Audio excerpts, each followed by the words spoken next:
ఈ ముఖ్యమంత్రిని చూస్తే మీరు ఒక్కసారి ఆలోచించండి. మొన్నటి వరకు బలవంతంగా ఆస్తులు రాసుకున్నారు, సెటిల్మెంట్ చేశారు. ఇప్పుడు కొత్త చట్టమే తీసుకొచ్చాడు. ఆ చట్టం పేరు జగన్ ల్యాండ్ గ్రాబింగ్ యాక్ట్. మీరు గాని ఓటేశారో మీ ఆస్తి ఇంక గోయిందా. ఇంత మనం బెదిరించి రాయించుకోవాలి. ఇప్పుడు బెదిరించే పని కూడా లేదు. రికార్డు మార్చేస్తాడు. ఆయన దగ్గర ఉంటుంది రికార్డు కంప్యూటర్లో. మీకెక్కడ కూడా రికార్డులే ఉండవు.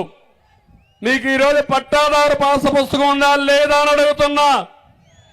ఉందా ఈరోజు?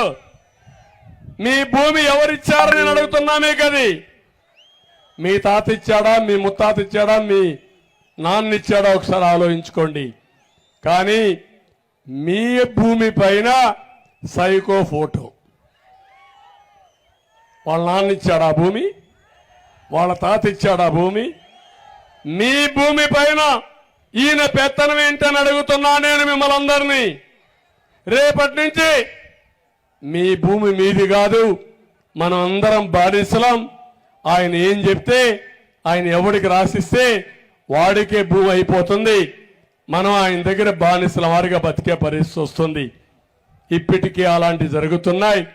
ఈరోజు నేను అడుగుతున్నా, సవాలు విసురుతున్నా.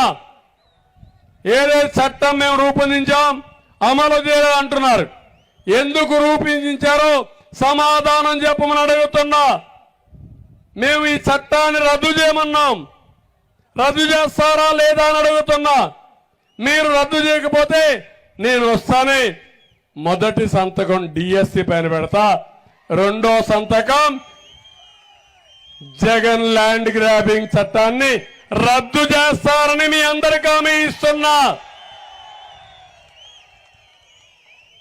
నీకేదైనా భయం ఉంటే,